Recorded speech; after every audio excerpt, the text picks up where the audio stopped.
Shalom. Pembacaan firman pada hari ini kita ambil pada Ayub pasal ke-21 sampai ke-23. Judul perikopnya ayat pasal 21 adalah pendapat Ayub bahwa kemujuran orang fasik kelihatannya tahan lama. Ayat pertama, tetapi Ayub menjawab, dengarkanlah baik-baik perkataanku dan biarlah itu menjadi penghiburanmu. Bersabarlah dengan aku akan berbicara. Sehabis bicaraku, bolehkah kamu mengejek? Kepada manusiakah keluhanku tertuju? Mengapa aku tidak boleh kesal hati? Berpalinglah kepadaku, maka kamu akan tercengang, dan menutup mulutmu dengan tangan. Kalau aku memikirkannya, aku menjadi takut, dan gemetarlah tubuhku. Mengapa orang fasik tetap hidup, menjadi tua, bahkan menjadi bertambah-tambah kuat? Keturunan mereka tetap bersama mereka, dan anak cucu diperhatikan mereka. Rumah-rumah mereka aman, tak ada ketakutan. Pentung Allah tidak menimpa mereka. Lembu jantan mereka memacak dan tidak gagal. Lembu betina mereka beranak dan tidak keguguran. Anak-anak mereka dibiarkan keluar seperti kambing domba. Anak-anak mereka melompat-lompat. Mereka bernyanyi-nyanyi dengan iringan rebana dan kecapi, dan bersukaria menurut lagu seruling. Mereka menghabiskan hari-hari mereka dalam kemujuran, dan dengan tenang mereka turun ke dalam dunia orang mati. Tetapi kata mereka kepada Allah, pergilah dari kami tidak suka mengetahui jalan-jalan-Mu. Yang Maha Kuasa itu apa, sehingga kami harus beribadah kepadanya? Dan apa manfaatnya bagi kami kalau kami memohon kepadanya? Memang, kemujuran mereka tidak terletak dalam kuasa mereka sendiri. Rancangan orang fasik adalah jauh daripadaku. Betapa sering pelita orang fasik dipadamkan. Kebinasaan menimpa mereka dan kesakitan dibagikan Allah kepada mereka di dalam murkanya. Mereka menjadi seperti jerami di depan angin, seperti sekam yang diterbangkan badai. Bencana untuk dia disimpan Allah bagi anak-anaknya. Sebaiknya orang itu sendiri diganjar Allah supaya sadar. Sebaiknya matanya sendiri melihat kebinasaannya, dan ia sendiri minum dari murka yang Maha Kuasa. Karena peduli apa ia dengan keluarga sesudah ia mati.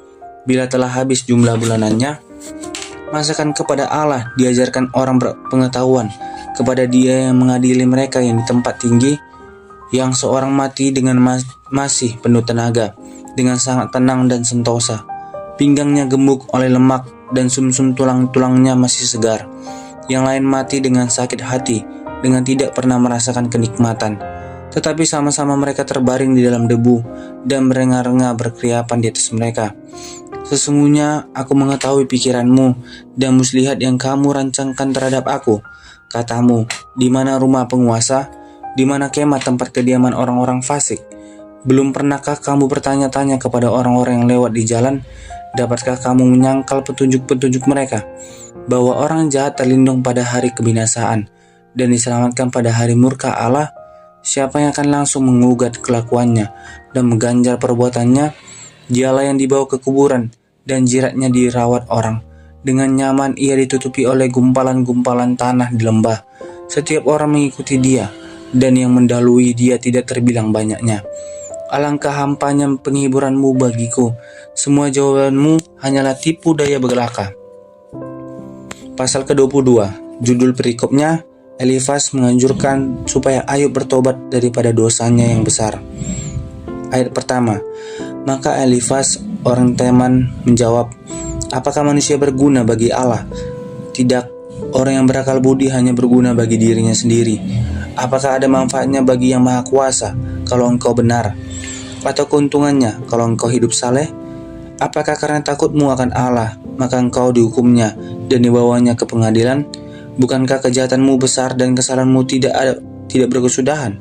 Karena dengan sewenang-wenang engkau menerima gadai dari saudara-saudaramu dan merampas pakaian orang-orang yang melarat. Orang yang kehausan tidak kau beri minum air, dan orang yang kelaparan tidak kau beri makan. Tetapi orang yang kuat, dialah yang memiliki tanah, dan orang yang disegani, dialah yang mendudukinya. Janda-janda kau suruh pergi dengan tangan hampa, dan lengan yatim piatu kau remukkan. Itulah sebabnya engkau dikelilingi perangkap dan dikejutkan oleh kedahsyatan dengan tiba-tiba. Terangmu menjadi gelap sehingga engkau tidak dapat melihat dan banjir meliputi engkau.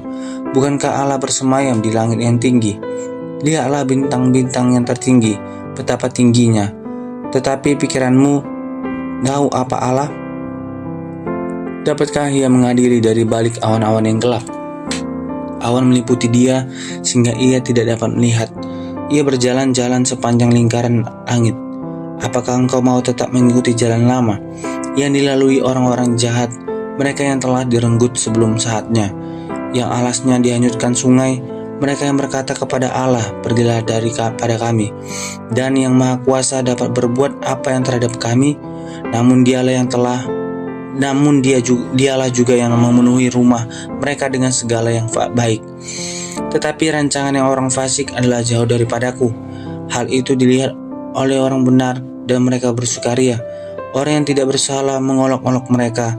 Sungguh lawan kami telah dilenyapkan dan peninggalan mereka telah habis dimakan api. Berlakulah ramah terhadap dia supaya engkau tentram. Dengan demikian engkau memperoleh keuntungan. Terimalah apa yang diajarkan mulutnya dan taruhlah firman-Nya dalam hatimu. Apabila engkau bertobat kepada Yang Maha Kuasa dan merendahkan diri, apabila engkau menjauhkan kecurangan dari dalam kemahmu, membuang biji emas ke dalam kebu emas Ofir ke tengah-tengah batu sungai, dan apabila Yang Maha Kuasa menjadi timbunan emasmu dan kekayaan perakmu, maka sungguh-sungguh engkau akan bersenang-senang karena Yang Maha Kuasa, dan akan menengadah kepada Allah. Jikalau engkau berdoa kepadanya, Ia akan mengabulkan doamu dan engkau akan membayar nazarmu. Apabila engkau memutuskan berbuat sesuatu, maka akan tercapai maksudmu, dan cahaya yang terang menyinari jalan-jalanmu.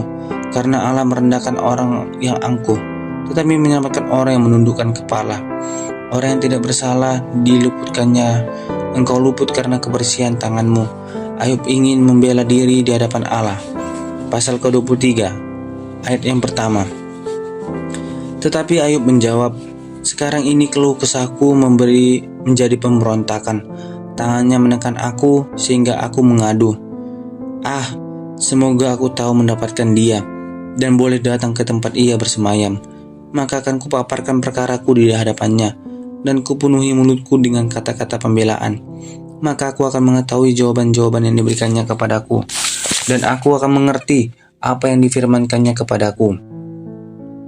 Sudikah ia mengadakan perkara dengan aku dan kemahakuasaannya? Tidak, ia akan menaruh perhatian kepadaku. Orang jujurlah yang akan membela diri di hadapannya, dan aku akan bebas dari hakimku untuk selama-lamanya. Sesungguhnya kalau aku berjalan ke timur, ia tidak di sana, atau ke barat, tidak kudapati dia. Di utara ku cari dia, ia tidak tampak. Aku berpaling ke selatan, aku tidak melihat dia. Karena ia tahu jalan hidupku, seandainya ia menguji aku akan timbul seperti emas. Kakiku tetap mengikuti jejaknya, aku menuruti jalannya dan tidak menyimpang.